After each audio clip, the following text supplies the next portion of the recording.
Hi everyone. I'm here to kind of spread awareness for the disorder of the Agenesis. Well, it's called a disorder. It's Agenesis of the Corpus Callosum. When it was about probably 8 months ago, when prenatally we found out about our little ones, ACC as the community likes to call it. And in that time, there is a lot of scary stuff out there in Dr. Google.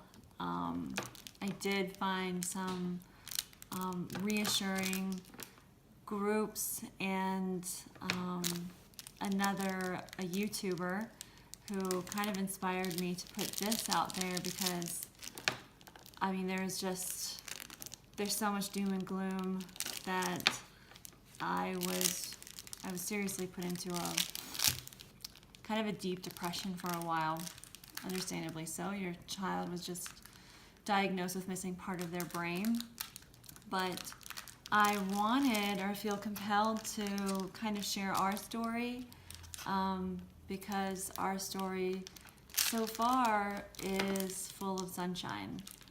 So I wanted to give some hope to mothers out there who are just finding out this news and are most likely devastated. My heart goes out to you if you're one of them. It's not easy. And I know this sounds so cliche, but truly, time heals all pain.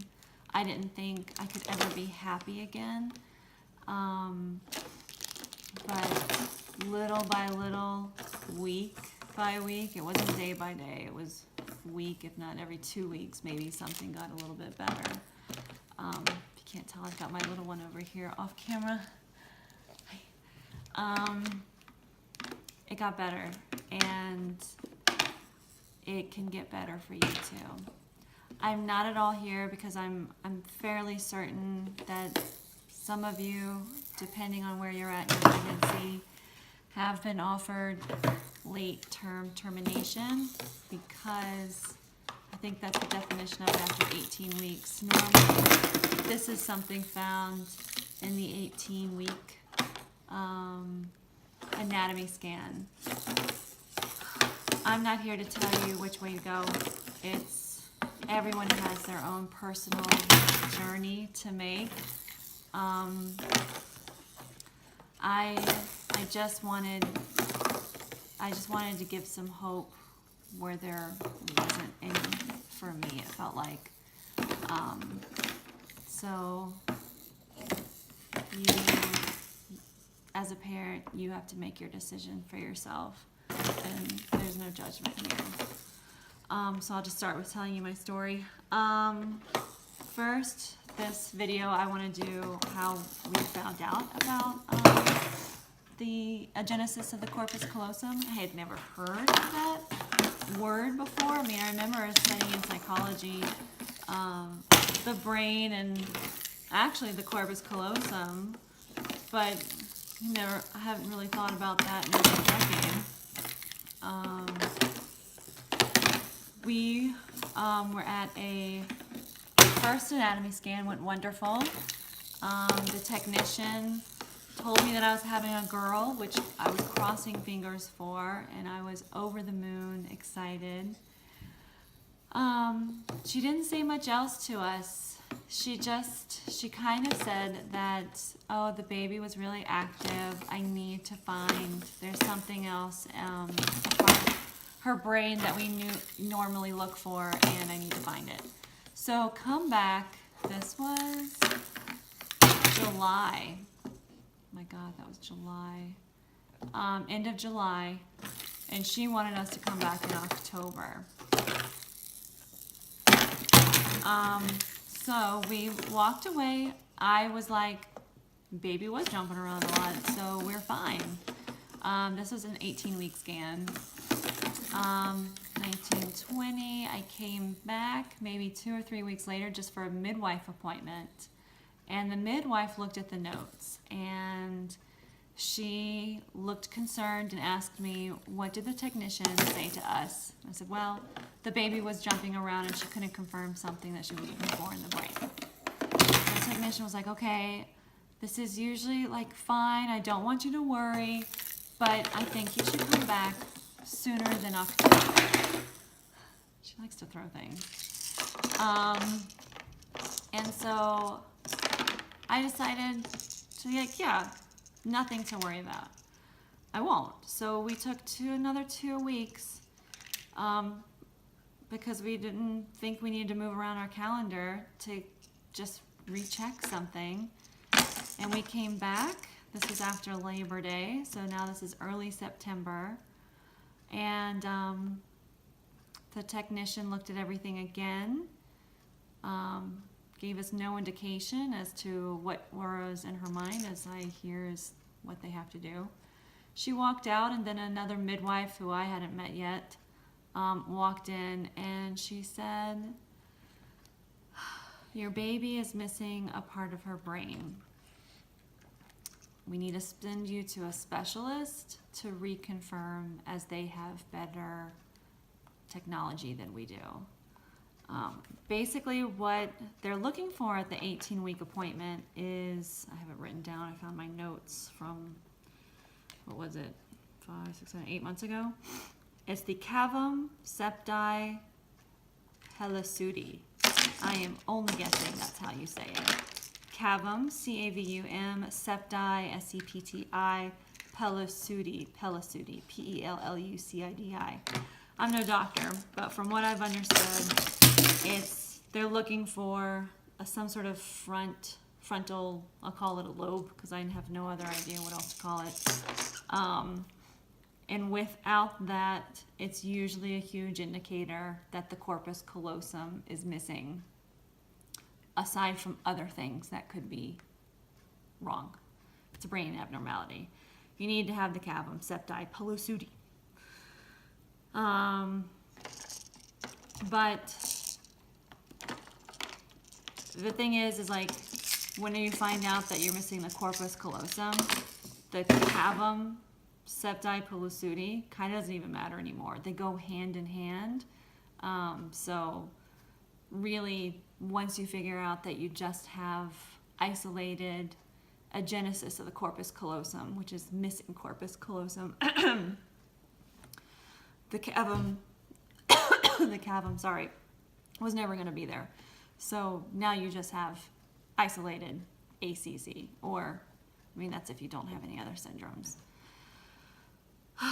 Needless to say, I was beside myself. I looked up the cavum septi pellucidi, found all kinds of other things that could be related to it. Of course, I figured out agenesis of the corpus callosum, which there are so much negative stuff out there in regards to it. That was a Friday. We finally got into a specialist on a Wednesday. It's funny, I've made this video another time before, and I don't know if I'm going to cry again. Try not to spill some tears here, but okay, maybe I just won't go there. We had the scan. I think what was so difficult was just to look at her and see how, oh my God, yeah, how perfect she was. And then he finally got to her brain, and he turned off the monitor and he said, I can confirm for you that she's missing her corpus callosum.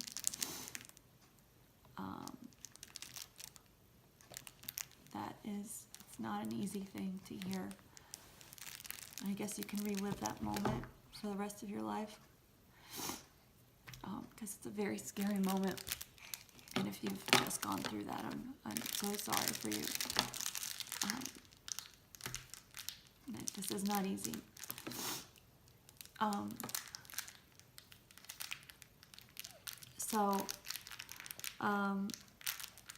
Long story short, We were offered late term termination. This now, I was at 23, 24 weeks pregnant. I think in the state of Nevada, which is where I'm at, 24 weeks is the latest you can go. By the time we figured things out, we would have had to travel to another state.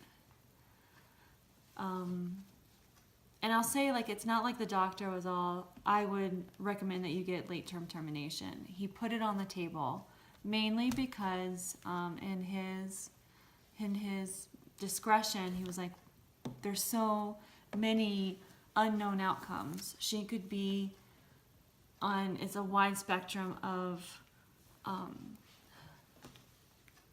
developmentally, severely, mentally delayed, disabled to mildly affected. You know, what are you supposed to do with something like that? You could have a child that's just mildly affected by something, but you could also have a child at the same time that could be severely affected. And you know, kudos to the parents who adopt special needs children. I think they deserve sainthood, but I think all of us kind of sign up for this never wanting to be a parent of a special needs child. I could say I didn't, and I'm not ashamed to say that. It's a lot of work. It's something like for the rest of your life, and then that you have to choose and wonder, like, who's going to take care of your child when your life is over. It's not easy, and I was pissed. I was very mad that this was going to be the cards that I was dealt with. We went for an amnio because I needed more information. Were there syndromes involved? And we ended up going to Stanford to get a fetal MRI to reconfirm whether or not there were other brain abnormalities and to see if this was isolated, because apparently isolated ACC is the best of this bad situation. So that's what we did. I made a lot of calls, and I got into Stanford within a week. She's about to hit her max in there.